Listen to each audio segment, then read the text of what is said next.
Welcome, welcome. I'm Michael Brooks. Sorry about that, guys. The computer just totally died. Or not the computer, the internet. Man. The pleasure to welcome Judah Friedlander. He's a stand-up comedian. He's been performing since 1989 and has a 2017 special, which he produced himself on American exceptionalism, called America is the Greatest Country in the United States. Which is honestly is one of the first. We have some clips of it. It's one of the first stand-up specials. I've watched you, Bill Burr, and Chappelle recently. I can't sit through most specials recently. I really liked watching it. Thanks, man. No, you're welcome. Thank you.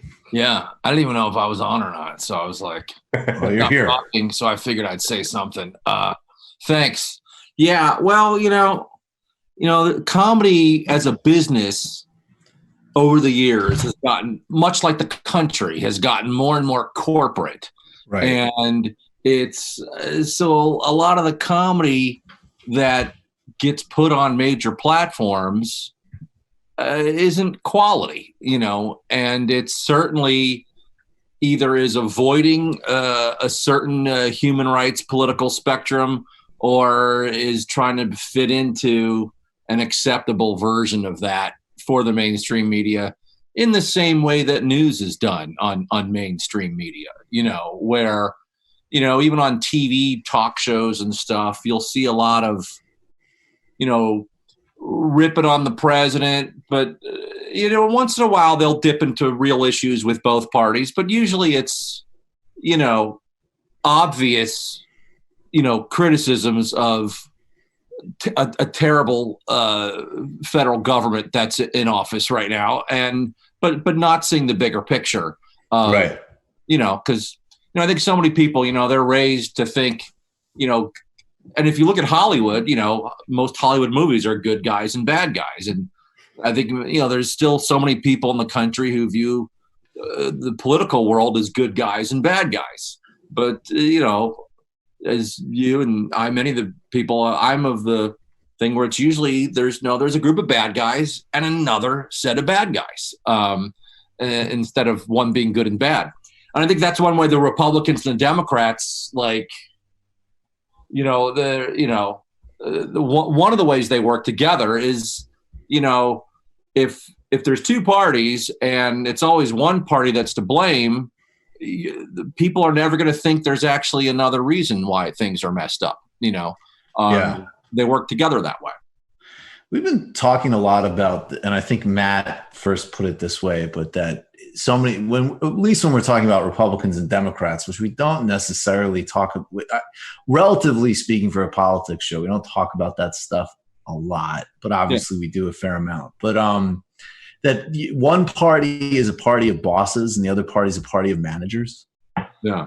And that's sort of like the way you can, and even like the way, like this whole thing of Trump telling people to drink disinfectants or whatever. And then, he was being sarcastic, which is funny, but that, like, okay, he shouldn't say that. Sure. Whatever. But then that, like, the be all end all of a certain kind. Oh, man. That's government censorship, right? That is the government coming in. That's bipartisan government censorship. Michael Brooks on his show. Yeah. Here. I think, Judah, I think I can finish the gist of his question while we But wait. I tell you, as far as I don't know if his freeze frame is still on there. If your internet's going to go out and freeze frame, that's like a perfect pose. Yeah, it is. It really is. I mean, that's stylish. Some people have internet, connection problems, and they just have no personal flair to it. And this is quality freeze frame. Yeah, we lost Michael again. I think what he was going to say is it becomes a thing where people can blame the theoretical dumb guy. Like, don't drink Clorox, you idiots, right? Instead of, I don't know. Do you have any response to that? It's been going on for decades, Right. I mean, even with George Bush, people would do jokes about how dumb he is.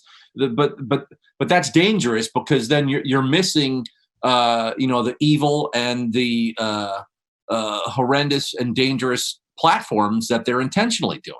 Mhm. So and the same with this current administration. So it's But Trump really riles them up too.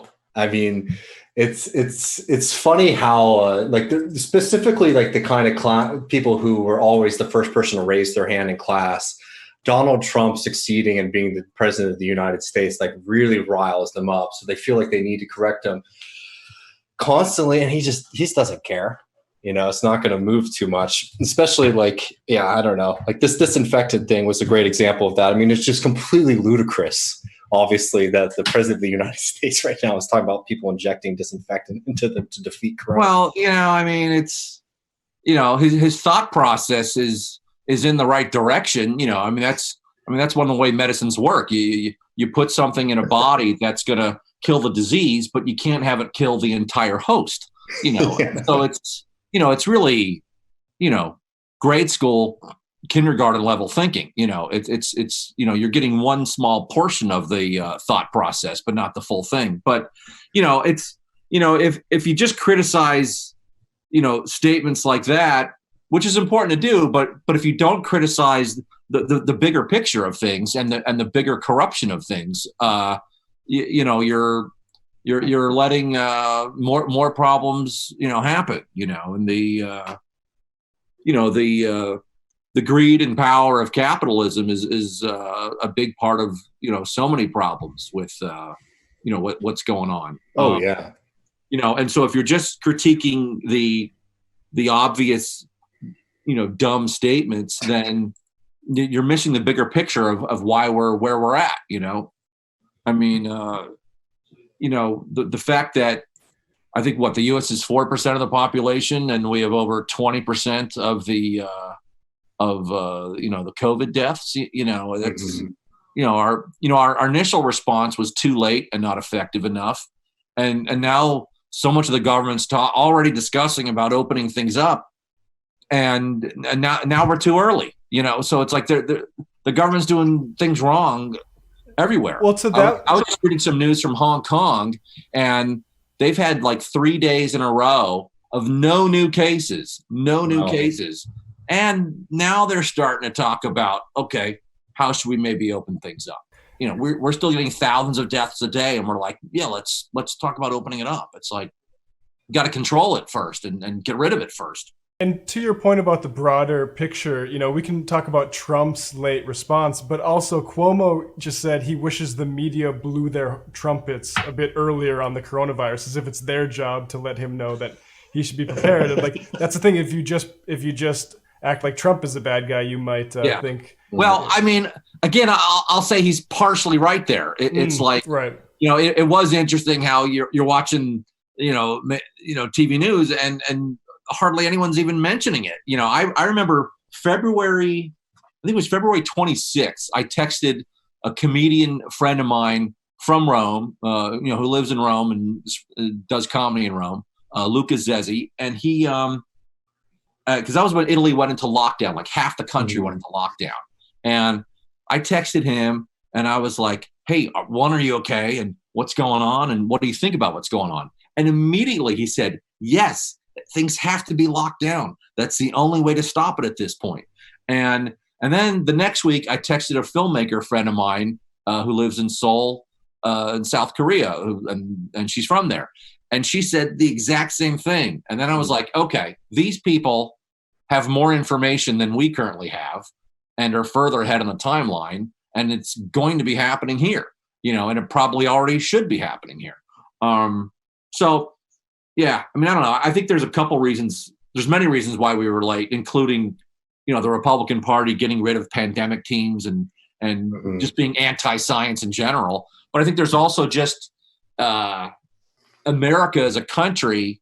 You have to look at so much of, and Europe also, just Western arrogance, American arrogance, and racism. Where initially it's like, oh, that's in China. Well, there's so much of America's like, well, those crazy Chinese, that's not here. They're always getting diseases. We don't, and then it happens in Italy and they're like, oh, those crazy Italians, why can't they get it together? The rest of Europe doesn't have a problem. And then it was those crazy Yankees. I mean, that's not the full picture, but I think both those things, the arrogance and the bigotries, come into play. Mm-hmm. Well, that's your stand-up special. I'll try to get a minute whack in here before I go Yeah, back welcome offline back. again. Yeah. Welcome back. Welcome back to your own show. Thanks, man. David I is think such it's good. I think hosts should take more breaks during their own shows. dude. I got to tell you, I am not mad at this new schedule at all. Yeah. Can you guys take care of it? I'm going to go make some tea. Just watched a Michael Brooks show video. Subscribe to get them all. Why wouldn't you? Don't be foolish. Click subscribe below and become a patron as well. Patreon.com/TMBS. Thanks, everybody.